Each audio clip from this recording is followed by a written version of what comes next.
Welcome to our final Season 1 highlights episode of The Learning Journey. My name is Wayne Heinsohn, your host once again today. Now, on this edition of the podcast, we'll be heading to Papua New Guinea to speak with Dom Sant, also to Uganda to chat with Ilonka Barendse. But first up, we're off to the UK, and our guest is Peter Fryatt, Manager of Technical Training and Innovation. And Peter spoke about the role culture and passion plays within MAF. Absolutely right. Yeah, there's a few cultural things I've come across, but I've been in MAF now 3.5, nearly 4 years in the role that I'm in, and it's a lot of cultural aspects, as you would imagine, with such a variety of different countries that we work in, different cultures, which is absolutely, I find it absolutely fascinating. Come across new things all the time, which kind of drives me. And I was listening to a previous podcast, and we were talking about not being able to ask for help, or the culture of just saying it's okay, I'll just sort of carry on and it'll be fine type of thing, and not actually asking while someone is training on the job, trying to encourage that culture of, hey, I'm not actually trying to do this. And every day I do that. I'm not sure I'm going to do this. It's on Google. No, not Google, but there's some brilliant people in the organisation to talk to. Talk to us about the apprentices as they come in. So they're engineering apprentices. So they're primarily going from one role to training for a different role. What does that look like? I'm guessing that there's not a standard, that it looks like, but just overall, sort of how does that process work? Generally speaking, from our resourcing group, our candidates have had some sort of technical background. They've been fixing their motorbikes in their spare time, or they've played with Lego, even as basic as that, or Meccano or something, as a kid. And they come with this general idea of, I just know how to put that together, or I know how to take that apart. Whereas the big challenge I find is that from our programs, our local staff, sometimes, not always, that's a big generalization, but most of the time, they haven't had those opportunities. Again, it's about opportunities to learn and play, and learn as you play with these things like Lego and Meccano and our Arduinos and Raspberry Pis, and some people will be sitting there going, what on earth is he talking about? But there's little things as we play with kids we just take for granted. That's not the case always in there. So it's making that transition and trying to make sure that, yes, it's about investment in people, but it's also about actually personally developing that person and getting them to think, not just a technical way, but, how do they learn in general? And it's been very interesting for me as an instructor. I was an instructor before in the RAF, and the learning styles are quite different. So let's take the UK, for example, quite theoretical, quite academic, generally speaking. Whereas in somewhere like, I know we don't have a program there, but in Colombia, for example, in the Latino culture, it's very oral. And that does translate into Africa as well sometimes. It's a very oral storytelling culture. And so for somebody to learn, you can sit there in a classroom and go, right, it's this and that's that. And, this is how that works. And you take this apart. Whereas somewhere else, not the UK, you have to tell a story, and you have to be able to present it in a story form, and you have to involve them. And, it's very face-to-face, very one-to-one, very practical. So it's interesting in the different learning styles. So that's one of the challenges and one of the opportunities as well for us as an organisation to develop the way that we learn and also teach. So how did you learn the necessity for that different training style? Was that like trial and error for you? Was it you kind of, you went in with this British method, to a different country and it just fell flat and you were like, what's happening here? Wow. Complete disaster. I'll actually share a story pre-MAF, if I may. I was as a civilian, I'd gone back as a civilian to teach Air Force apprentices on fuel systems and the Tornado aircraft. And I was teaching what we called the Brit courses, so the traditional RAF apprentices coming through. We also taught the Saudi Air Force as well. Right. And the two worlds were so different. So in a so-called Brit course, I would teach to the whole class, and I'd say, right, boys, girls, this is it, this is this, quite in a fairly academic way. And then we'd go down to the hangar and practice it, and it all seemed to work okay. With the Saudis, again, very intelligent people, very, very intelligent. But the teaching style was totally different. I had to teach to one person in the classroom, the senior person in the class, the perceived senior person in the classroom. So I would teach to this person, him, and then he would teach it to the rest of the class. And I would stand at the front of the classroom, teaching away. This is this. Right, let's go to the hangar and teach it. But he would say, and the senior man would put his hand up. Oh, what's going on? He said, I'm just going to talk to the boys for a bit. Oh, okay, interesting. And he would spend another half an hour teaching And I'm like, what? What is going on? So anyway, that was a bit of and there was some of the things that I would teach that just fell completely flat. Even some of the jokes that I would throw in just fell completely flat. And I thought, right, okay, a different approach is needed. Yeah. Hey, you mentioned earlier about technical aptitude, and how important that is.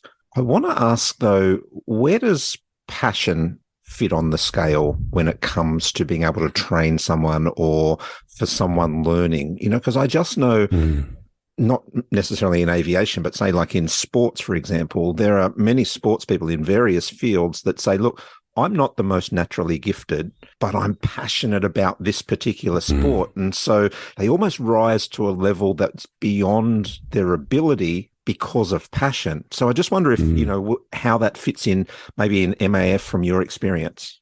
That's a really good point, Wayne. I think passion is really important aspect of learning as well, because yes, you can be less technically adept or have a lesser knowledge of aircraft, let's say, for example.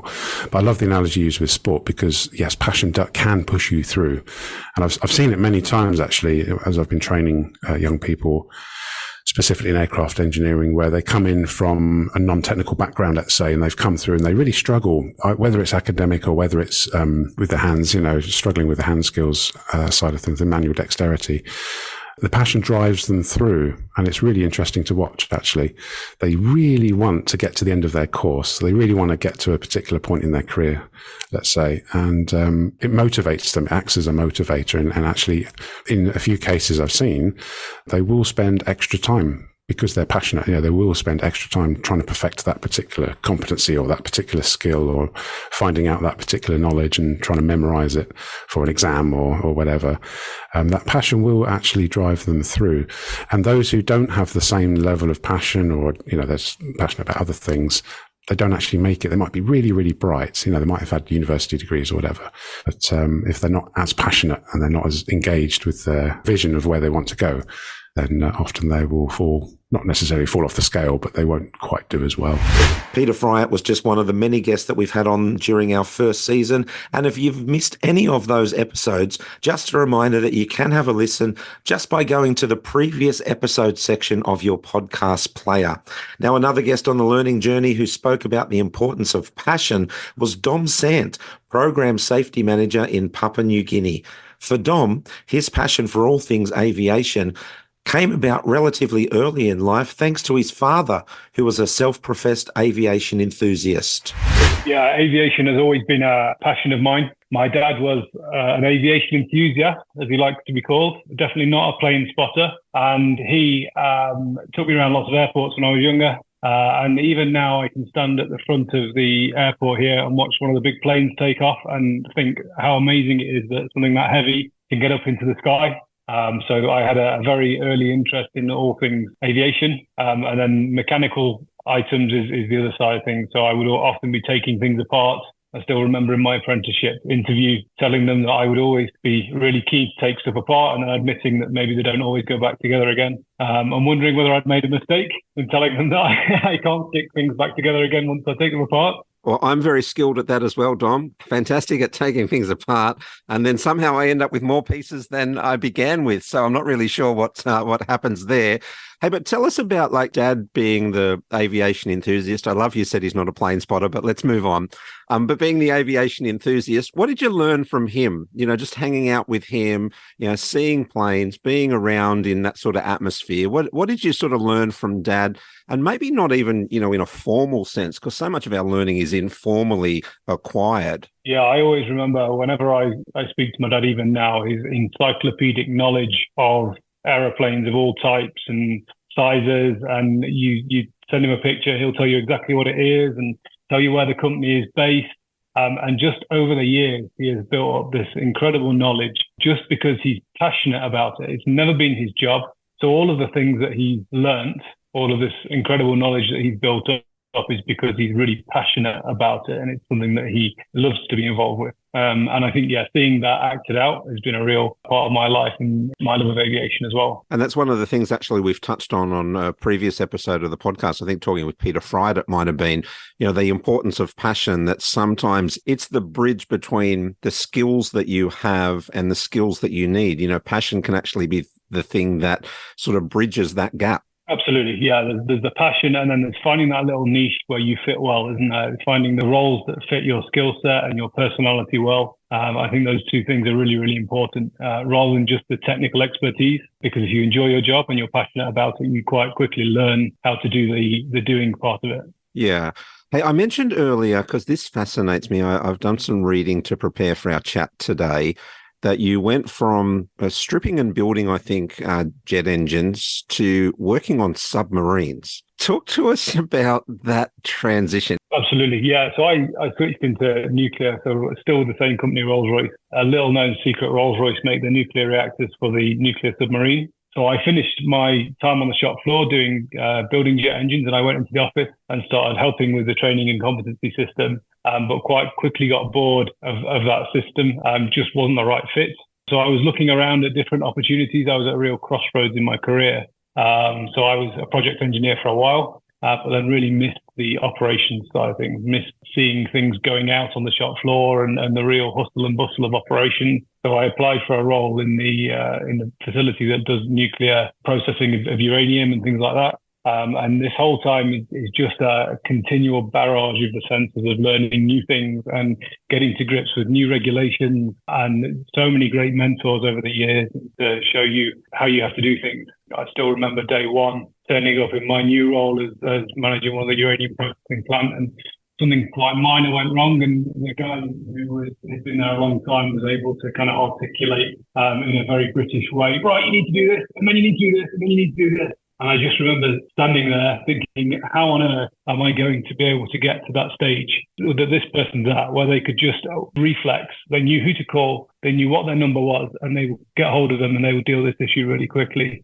Within a year, 18 months, that was me. I was able to do that because it was, again, it's part of the learning journey, isn't it? Is you pick up these skills and then become more reflective, and you take those pieces of knowledge and they kind of just embed themselves somewhere in the back of your brain, ready to pop up when the time is right.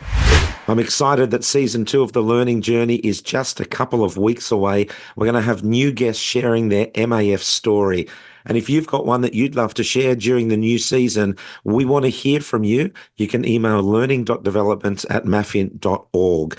Now, our final guest in this special edition of The Learning Journey is Ilonka Barendse, Area HR Manager in Uganda. Ilonka's passion shone through when we chatted, especially in the area of learning and development. There is, of course, always the operational pressure, and that's also why we're here. We want to fly. We want to serve the people with the planes. So we're busy. We're busy in South Sudan. We're busy here in Kenya, in Tanzania. So that's a priority. And sometimes in the past also, that has overtaken even setting up training sessions and even making time for people to take time for learning. But I think that culture has changed, and there is much more of a learning culture, and people enjoy it. Yeah, not everybody. It's also not for everybody. So we do what we can, but I can definitely see with very many of the teams that we are working in, there's much more a culture of and a keenness to learn more, and the feedback we're getting after training courses and after people have done any of the training is definitely positive. Yes. So, Ilonka, from what you've seen, can you speak to someone who maybe says, "Oh, look, yeah, I want to do that learning, but you don't understand how busy my week is already. I just don't have any time, to put learning into what is already a jam-packed schedule." So can you kind of speak to that person in terms of the importance of continual learning? Again, we are all different. So we learn in different ways. I am so passionate about learning new things and using the tools that we've been given and putting them into practice. So we just really like to encourage people. And maybe if it's hard by yourself, make a little group. do it together. I think sometimes it definitely in the teams that we work in that could work better. So sit together, and you can make time. In our busy schedules, there are times maybe after lunch or when all the planes are back in, or in the morning once they've departed and you're waiting for the planes to return. There are times that we can create a learning environment and do some of that. Yeah, I really believe that. Yeah. I don't want to underestimate ever how busy people can be. I don't want to say that's not what I'm saying, really, because I can see and like accounts, finances, IT, it never stops. It doesn't. It's a continuous, and you know it. We can always be busy with work, but we can also create space. I like our Outlook calendar very much. And I do believe that we can use the calendar to put, even if it's 2 times half an hour or something like that in our calendar to create some learning time. Yes. I think it's important to actually be deliberate in terms of putting that time into your calendar. Now, Ilonka, you just mentioned your passion for learning. Where does that come from? I'm a nurse by profession. So I think in me being on the floor and as a nurse, there is always it's like a CPD, it's a continued professional development, right? You cannot be a nurse and then stay doing what you're doing now compared to what you did 10 years ago. That is changing. I believe it's exactly like that in MAF, in the work we do. Things change, and with that, we need to develop. I've always just really enjoyed doing that. Even before I was a trained trainer in MAF, I did courses in pastoral care and cognitive behavioral therapy, just getting certificates. I don't even know where it comes from. I just like to keep my brain busy, I guess. It's just a personal thing as well. But I believe that in every organization we work in every job we're doing, we do also need to keep growing and developing. And it's more fulfilling, I think. Keep your brain busy. That's a good name for a podcast. We should use that at some point. Right? We could make a TED Talk out of that, Wayne. Yeah, that's it. How to keep your brain busy. I can see it coming to TED Talk soon. Yeah, exactly. Yeah, no, that's good.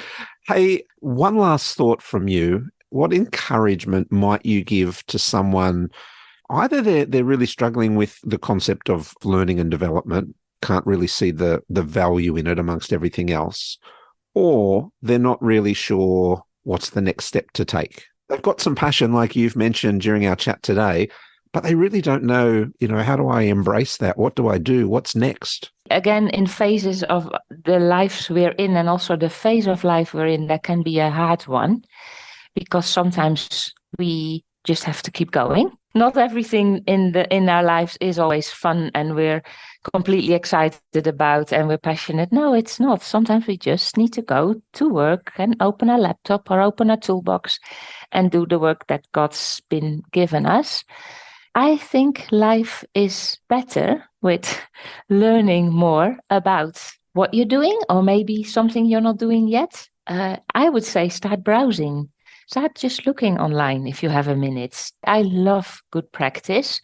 I love that website, mostly because it has I don't like saying soft skills, hard skills, but soft skills. If you want to personally develop yourself in certain skills, look at Good Practice. There's so much stuff there.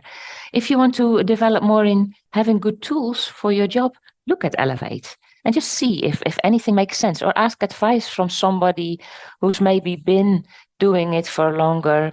We've got really good line managers in the different teams that we work in. Ask them for some advice. And maybe there's just some moments that it will just click and, oh yes, I can learn more from this. Or maybe I should sign up for this.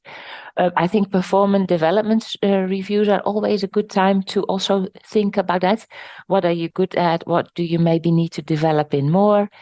And in our different teams, we can help with maybe looking for a course, looking for some further training, looking for something that can help you develop. So yeah, just a few thoughts. A very big thank you to Ilonka, as well as Dom Sant and Peter Fryatt for joining us on the learning journey this season. It's been so encouraging to see their passion for MAF filtering down into teams and programs in which we serve. And if you're passionate about your role at MAF and you've got a story that you would love to share on the new season, please reach out to learning.development@mafint.org. Thanks again for your company today. We look forward to seeing you next time as we begin a brand new season of The Learning Journey.